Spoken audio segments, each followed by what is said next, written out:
This is Simon Zukas, a senior resident of Lusaka, who served in different portfolios in the MMD regime. He made a public appearance to communicate on pertinent issues affecting the nation through a media briefing in Lusaka, and he did not hesitate also to comment on challenges being experienced in relation to Public Order Act compared to those days. This discussion that took place here is a microcosm of what will take place if we have that forum.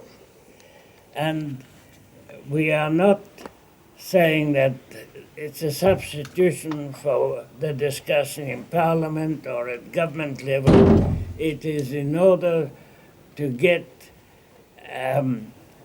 government and Parliament to be conscious of what the people's concerns are. But asked by this reporter how Zambia can be better following a divide of civil society organizations on matters affecting the nation, a senior resident responded. My first response is we must abandon our fear. We've got to. Okay, you hold it. Yes.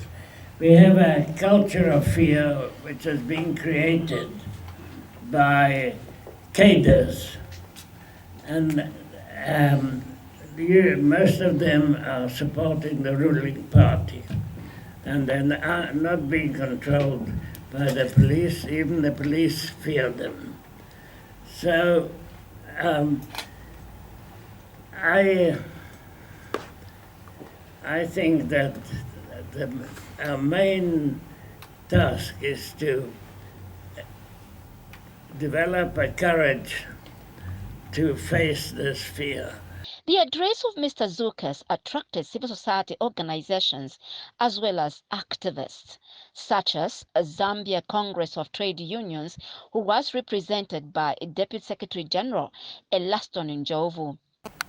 And I couldn't agree more with people who are saying you can't have just a small group of people gathering together and claiming to be representing all Zambians, 17 to 8 million Zambians. And you are gathered in that small place and you claim that you are representing everyone. And I should be more specific.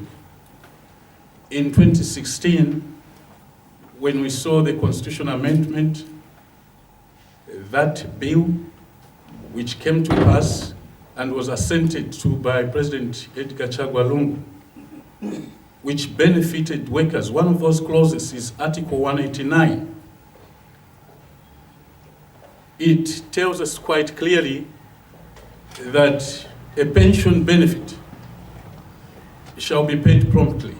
And in the event that that pension benefit is not paid, the employer shall continue, or the employer shall retain the employee on the payroll.